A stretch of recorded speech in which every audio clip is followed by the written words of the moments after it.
Mamay eto ampiandrasana mba te akatavy anaty fanterana nefa mitsonika ampitoerana rehefa tsy atsafany traikefa mpimaso antratra fisaka tomina mafy satria mahery foan'ny fiainana ono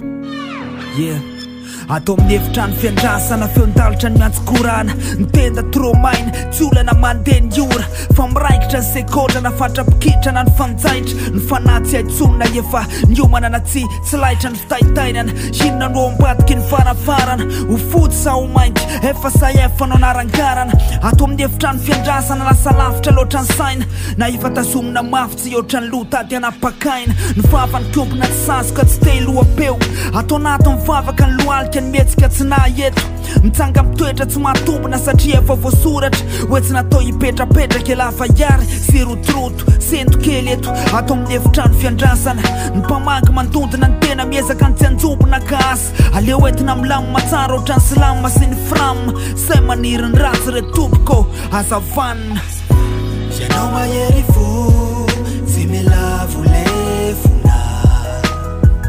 fa miezaka ianao anatsara ny fiainanao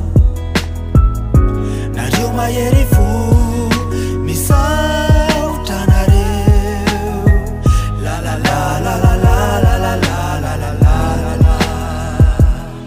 ao amin'ny efitrano fiandrasana no tinganiko ny faravarana na velako reo avana reo tapaka sy namana miforoforo mifakahery mifanome fifaliana sarotsapako hatraty samy manafa samy modikisy tsy isano ifampilaza ny onjaratsy tonga mamanga ny tsirairay indro tazako ny tsiro matsambena ny masiko te mbetika maizina satria reraka ary zay jereko nanjary vasiko teo nanjary tsy azoko sarotra ny fandidina vola ny olanina fahasalamana no ilaina fa eto tsy misy resy tsy miatotsinina adany fiainana matsy io efa namela tomboka vatsa ao amin'ny efitrano fiandrasana ao mifamafao be loatra ny lasa mifamoivoy ny marary indraindray sekaina tsy lera matetika indrazana satria zay no nazatra na te tsy raim fa tsy lem ho atsiko molotro ho anianina sy anina zay maniry ny ratsy retoboko azavanina ianao mahery fo tsy mila volefona fa miezaka ianao anatsara ny fiainanao nareo mahery fo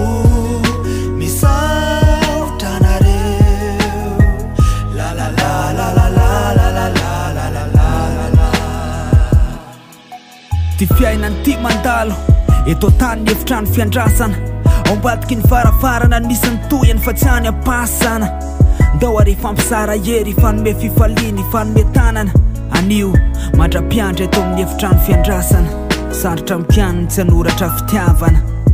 somary ny ndramo kely ty instant fa mahafatifaty be loatra plasika fa tsy rablika